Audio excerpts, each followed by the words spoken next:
I didn't think the Ruby Rose versus Sydney Sweeney thing could get any funnier, but it has. So Ruby Rose, Batwoman herself, was supposed to be up for the role, well, up for a role in that new movie, Christy, right? Now, obviously, she didn't get that role for whatever reason. I don't know, don't really care. But what is comical about it is that she had a massive issue with Sydney Sweeney in that movie, called her a cretin, said she hates gay people, whole bunch of nonsense. Actually, some things which are probably, defamation, libel, whatever. And it's not exactly gone well for her, because now the real Christy Martin, has come out and defended Sydney Sweeney, which naturally you would, I would imagine, because Sydney Sweeney didn't really do anything wrong. She just starred in a movie, which didn't do very well. It bombed, right? Like, it massively bombed. Because people like Ruby Rose didn't go and support it. Because of my politics, I guess. And my jeans advert, I guess. So I thought we'd take a look and see what the real Christy Martin said. It's funny.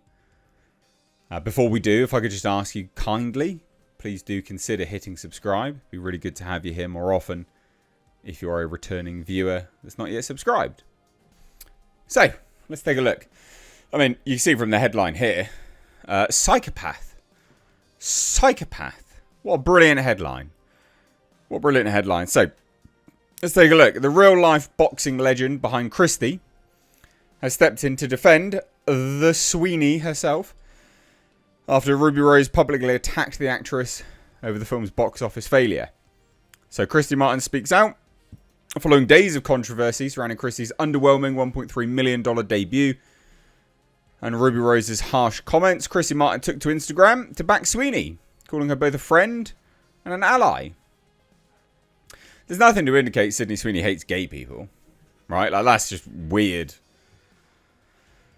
What's a perpetual victimhood from these types of losers. So she said this: I've always been a fighter. My life reflected that in every way, and now I fight for others. The past few days, I've seen some people attack my friend, Sydney Sweeney. Sid not only worked her ass off for this film, she worked her ass off for me, for my story, for so many others suffering in silence. So I want to be clear about who Sid is. She's my friend and ally. Pretty fair. Pretty fair. Pretty nice. Nice to see people coming out and defending people. 2025 has been a wild ride, isn't it? I think we're almost... I don't know, are we coming out at the end of this? Or are we starting to see light at the end of the tunnel? From these psycho losers that have been controlling the narrative for so long? Maybe. I think we are. Like, I actually do think we are, finally. So Martin's statement comes as a clear show of support for Sweeney, who both starred in and produced Christy, a biopic based on Martin's life and experiences as a trailblazing female boxer who survived domestic abuse. The trailer looked alright. To me, looked alright. And here's the post in question. Good on her for standing up for the Sweeneys. So Sweeney's faced mounting criticism since Christy's release, including Ruby Rose's accusation that she ruined the film and her recent political backlash over her reported support for Donald Trump, which I don't think has ever actually been stipulated, out and out stated, yeah, this is my support. She handled herself in the GQ interview incredibly smartly, intelligently. I believe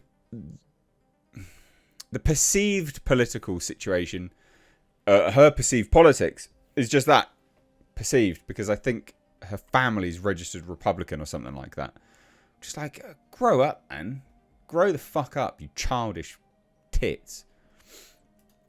Martin's message offers a rare moment of solidarity, highlighting that Sweeney's work on Christy went beyond acting. framing it as a personal mission to tell Martin's story authentically and to raise awareness for women facing abuse. Which, yeah, sure. That's a worthwhile cause, isn't it? Right? Like, that's worthwhile telling a story about, hey, domestic abuse. We should probably highlight that. That's fine. I think that's good. Not good that that happens, obviously, but good to highlight that. Like, I think that's great. And she did work her ass off. I mean, she got pretty fat, obviously, but she got pretty big as well, right? Like, there is some weight behind her. And remember, like, Sydney Sweeney did do some form of martial arts for a very long time, actually. So she's not just two great assets at all. But it's mad. Like, it's absolutely mad. Bloody Ruby Rose. What an absolute mentalist. Absolute mentalist. She is really dumb. And incredibly ugly as well. Like, she's insane. But it's because she just wanted gay people to be in the movie. And also probably herself. Rather than just an actor. It's like, yeah. When I covered this before, you're not going to get actual Vikings to play Vikings. You're not going to get actual slaves to play slaves. Because, well, one, that would actually... That would have to mean that you can't play the victim anymore. Because Libya's got a huge problem with modern-day slavery. So you wouldn't be able to get your Gibbs anymore, I guess. But, point is, actors are actors. They are employed to embody someone else. So you don't have to be gay to play a gay person, obviously. The fact that that has to be stated in this day and age is madness to me. It's absolute madness. It's also madness to a whole lot of other actors who happen to be gay. Pretty certain Ian McKellen was like, what? Huh? No? Huh? Why? Huh? Pretty certain he came out and said something along those lines as well. So, there you go. Anyway, I don't have much else to say, really.